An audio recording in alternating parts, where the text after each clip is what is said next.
नमस्कार दोस्तों, 67th BPSC pre और 3rd बीएसएससी जेल प्री के सामान्य अध्ययन के क्रैश कोर्स में आपका स्वागत है।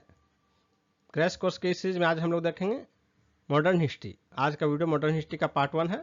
मॉडर्न हिस्ट्री का कुल 4 सेट आएगा। इसमें आज हर एक सेट में 50-50 क्वेश्चन होंगे। आज के सेट में भी 50 क्वेश्चन है। तो दोस्तों 50 क्वेश्चन के इस सेट को सूचन तक सोल्व कीजिए और कमेंट करके अपना स्कोर जरूर बताइए। और साथ ही यदि यह वीडियो आपको पसंद आए तो इसे लाइक कीजिए और अधिक से अधिक शेयर कीजिए।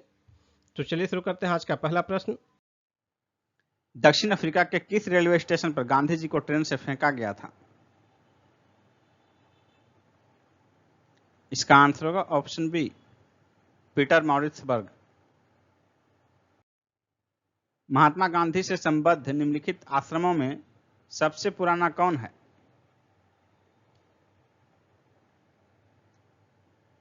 इसका आंसर होगा ऑप्शन बी, फिनिक्स। 1904 में दक्षिण अफ्रीका के डरबन में गांधी जी द्वारा यह स्थापित किया गया था। 27 फरवरी 2000 ईस्वी को पुनः खोला गया इस आश्रम को। महात्मा गांधी के अनुसार राजनीति का क्या तात्पर्य था?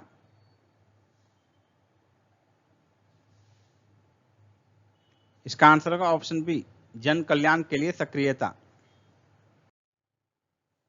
गांधी जी ने राजनीति का जो प्रतिमान प्रस्तुत किया है, निम्न में से कौन सी विशेषता उसमें नहीं है? नैतिकता, धर्म, मानवता, सत्ता। इसका आंसर होगा ऑप्शन डी, सत्ता।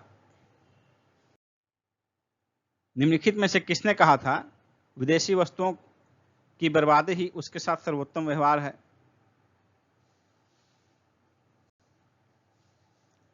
इसका आंसर होगा ऑप्शन बी, महात्मा गांधी। जबकि रविन्द्रनाथ टैगोर इसके विरोध में थे।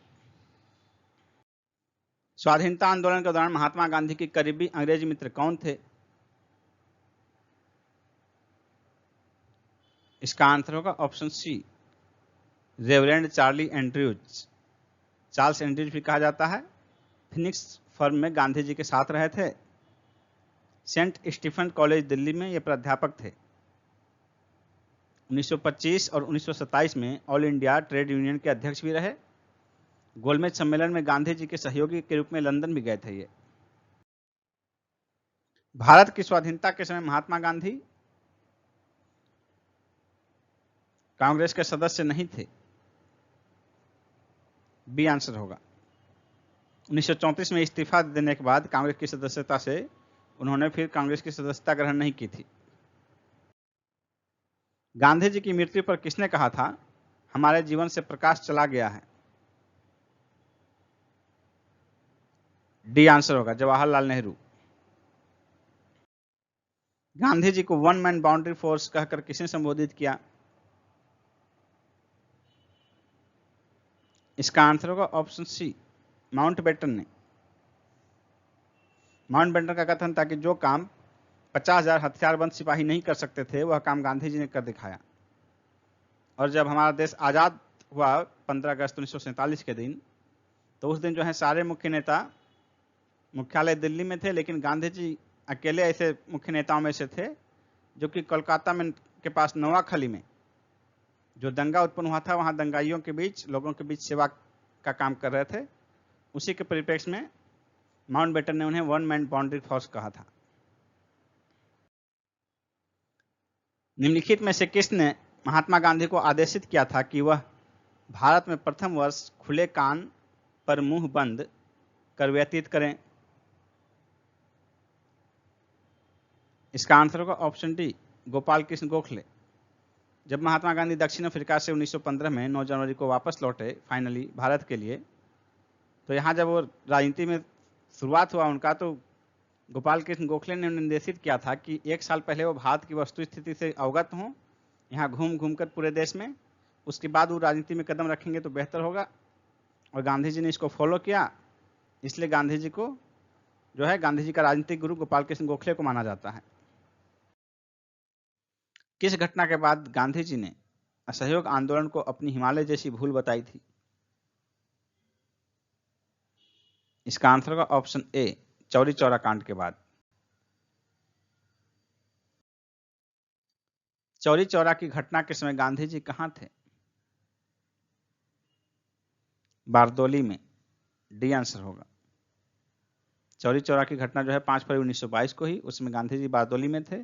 बारदोली में ही 12 फरवरी 1922 को कांग्रेस की कार्यकारिणी की बैठक हुई, जिसमें आंदोलन को स्थगित करने का निर्णय लिया गया।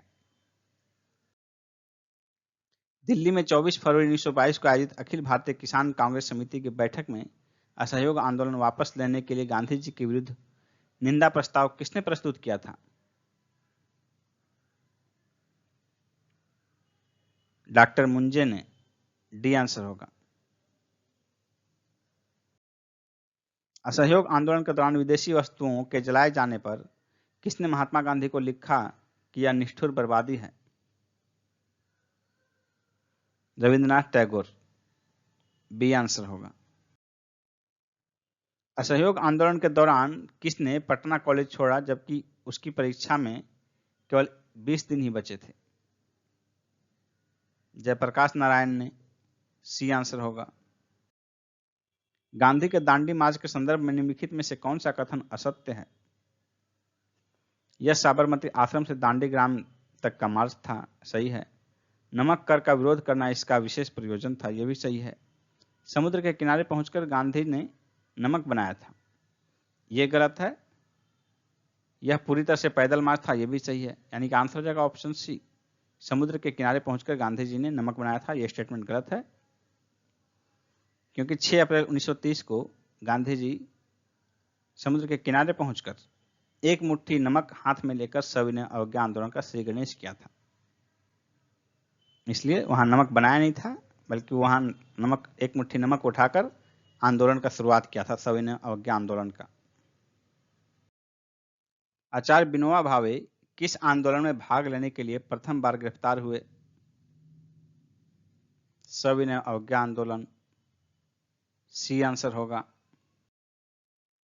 गांधी जी ने जिस विदेशी पत्रकार को दांडी मार्च के समय अपने साबरमती आश्रम में ठहराया था, वह कौन था?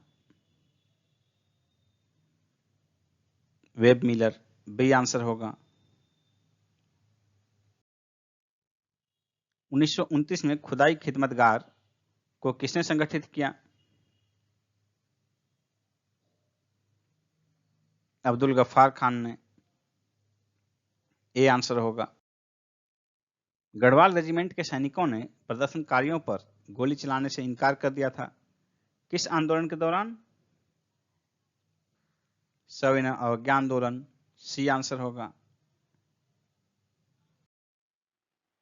ब्रिटिश शासन के समय अर्थव्यवस्था को खोखला करने के सिद्धांत के बारे में पुस्तक किसने लिखी थी? इसका आंसर होगा ऑप्शन डी, दादा भाई नौरोजी ने। किसने यह विचार किया था कि भारत में ब्रिटिश आर्थिक नीति घिनौनी है? इसका आंसर होगा ऑप्शन सी, कार्ल मार्क्स ने। कार्ल मार्क्स की प्रमुख रचना है, एक प्रमुख पुस्तक है कैपिटल, जो कि 3 भाग में है। उसके पहले भाग को दास कैपिटल कहा जाता है। ये कई बार एग्जाम में पूछा जाता है, दास कैपिटल किसकी रचना है? तो कार्ल मार्क्स की। अंग्रेजी भारतीय सेना में चर्बी वाले कारतूसों से चलने वाली एनफील्ड राइफल कब शामिल की गई थी? इसका आंसर होगा ऑप्शन बी, दिसंबर 1856 ईस्वी में। इसका प्रशिक्षण दमदम, अंबाला और सियालकोट में दिया जाता था। और इसी चर्बी वाले कारतूस जो है, यही जो है 1857 के विद्रोह का तत्कालिक कारण था, जिसमें कहा गया कि इससे जो है, इसमें गोली को जो है चलाने से पहले उसको मुंह से खींचा जाता था पिन को, और उसमें कहा जाता था कि ये अफवाह फैलाई गई, हकीकत थी कि इसमें चर्बी वाला कारतूस था। तो चर्बी में जो है गाय और सुअर की चर्बी का मिक्स किया गया था, जिससे कि हिंदू और मुसलमान दोनों की धार्मिक भावनाएं आहत हुई थी। भारत के प्रथम स्वतंत्रता संग्राम का मुख्य तात्कालिक कारण क्या था? इसका आंसर होगा ऑप्शन बी, अंग्रेजों का धर्म में हस्तक्षेप पर संदेह। और सीधा सीधा जो है इसके लिए उत्तरदायी चर्बी वाला कारतूस था। 1857 के स्वाधीनता संग्राम की वीरांगना महारानी लक्ष्मीबाई का जन्मस्थली कहाँ है?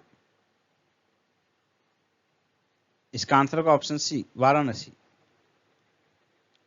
रानी लक्ष्मीबाई का जन्म 19 नवंबर 1835 को गोलघर में हुआ था, जो वर्तमान में वाराणसी में है। जनजातीय लोगों के संबंध में आदिवासी शब्द का प्रयोग किसने किया था? इसका आंसर होगा ऑप्शन बी, ठक्कर बापा ने। महारानी लक्ष्मीबाई की समाधि कहां स्थित है?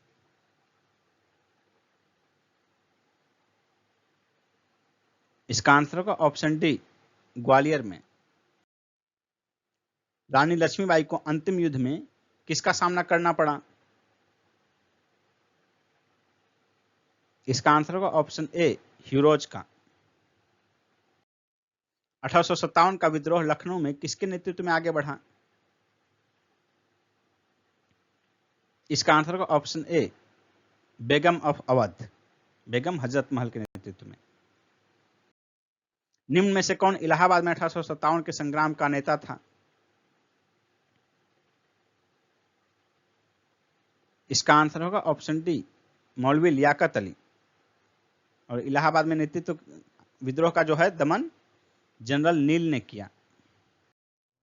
30 मई 1919 को अपना अलंकरण भारत सरकार को लौटाने वाले व्यक्ति कौन थे?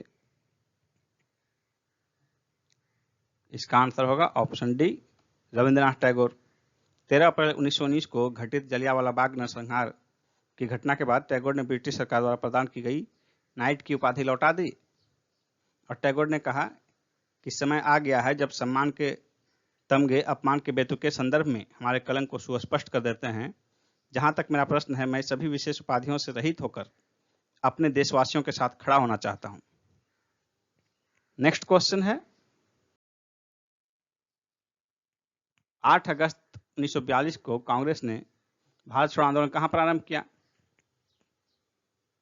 इसका आंसर होगा ऑप्शन ए, बंबई में। नेक्स्ट है, यह कथन हम भारत को या तो आजाद करेंगे या आजादी के प्रयास में दिवंगत होंगे किससे जुड़ा है? इसका आंसर होगा ऑप्शन डी, भारत छोड़ो आंदोलन। भारत छोड़ो आंदोलन के दौरान गांधी जी का ये स्टेटमेंट है और साथ ही उन्होंने उस समय नारा दिया था, करो या मरो। नेक्स्ट क्वेश्चन है, निम्न में से किस एक ने भारत के लिए त्रिस्तरीय शासन व्यवस्था का प्रस्ताव किया था? इसका आंसर होगा ऑप्शन डी, कैबिनेट मिशन ने। कैबिनेट मिशन मार्च 1946 में भारत आया और इस मिशन में 3 सदस्य थे, स्टेफोर्ड क्रिप्स, पैथिक लॉरेंस और एवी अलेक्जेंडर। इसने त्रिस्तरीय शासन व्यवस्था का सुझाव दिया था। साथ ही प्रांतों को 3 स्तर अ, ब और स में विभक्त किया था। नेक्स्ट क्वेश्चन है, कैबिनेट मिशन योजना के विषय में निम्नलिखित में से कौन सा एक सही नहीं है?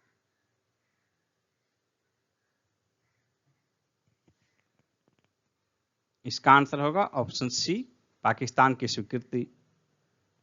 बाकी 3 जो हैं कैबिनेट मिशन योजना के विषय में सही हैं, ए, बी और डी सही हैं और ऑप्शन सी, पाकिस्तान की स्वीकृति कैबिनेट मिशन योजना के संबंध में सही नहीं है।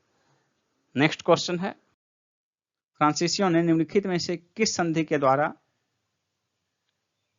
मद्रास अंग्रेजों को वापस लौटा दिए?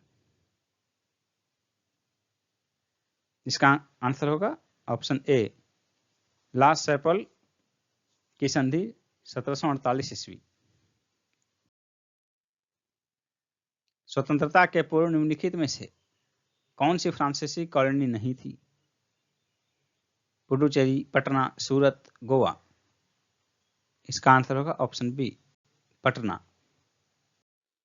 मीर कासिम ने अवध के नवाब और मुगल सम्राट के साथ अंग्रेजों के खिलाफ लड़ाई के लिए एक संधि की।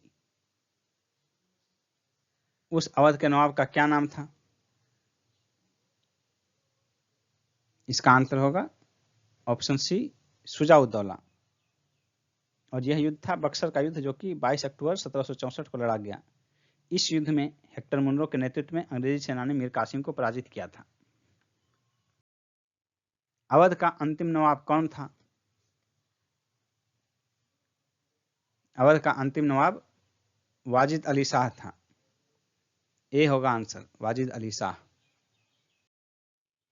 किसने प्लासी के युद्ध में सिराजुद्दौला को पकड़ा और फांसी पर लटकाया? इसका आंसर होगा ऑप्शन ए, मीरन, जो कि मीर जाफर का पुत्र था।